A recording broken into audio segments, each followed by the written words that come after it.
Sa video na ito ay tatalakayin natin ang vision ni Madam Rudy Baldwin na nagkatotoo. Andiyan na ang mga pagsabog, mga pagliyab ng apoy, at mga nanalo sa loto na bigay ni Madam Rudy. Pero bago po yan, nais ko lamang po sabihin sa inyo na di po ako si Madam Rudy Baldwin at ako lamang po ay isang masugid na taga-subaybay niya. Unang vision. Unahin na natin ang vision ni Madam sa Lebanon. Kung mapapansin nyo, sinabi niya dati na magkakalindol ang bansa at may madadamay na OFW.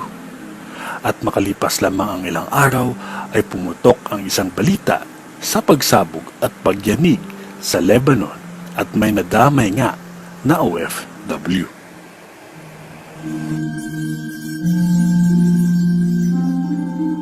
Pangalawang vision. Sunod naman nating tatalakayin ang vision ni Madam about sa France. Ang sabi niya sa vision niya ay may isang apoy na sobrang lakas at mahirap awatin kahit sa klima ng bansa nila. At kahapon lamang ay naging laman ng balita ang isang napakalaking pagliyab ng apoy sa bansang France.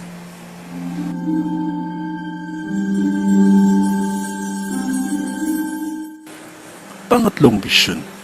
Ang susunod naman natin ay ang isang pagliyab na vision ni Madam sa bansang Kingdom of Saudi Arabia. Na-post ni Madam ang naturang vision noong June 17, 2020 at sabi niya dito ay magkakaroon ng isang apoy na malaki sa bansang ito. At yun na nga mga boss, kahapon lamang ay pumutok din sa mga balita at sa mga social media ay nagtrending po ito na ang isang pagliyab ng apoy sa bansang Saudi.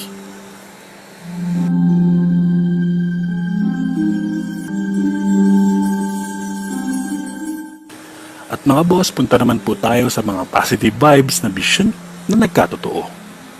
Kung kayo po ay nakafollow sa YouTube channel ni Madam, malalaman nyo at lahat ng mga followers niya na doon na siya nagpo-post ng mga loto numbers para sa iba't ibang bahagi ng mundo.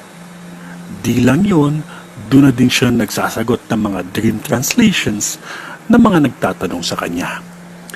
Madami na din ang mga numerong bigay ni Madam Rudy ang lumabas na katulad lamang ng loto na bibigay niya para sa bansang Thailand. May followers si Madam Rudy na nagpost na sa kanyang wall at nagpapasalamat na po ito. Lumabas din po ang Japan numbers na bigay ni Madam Rudy.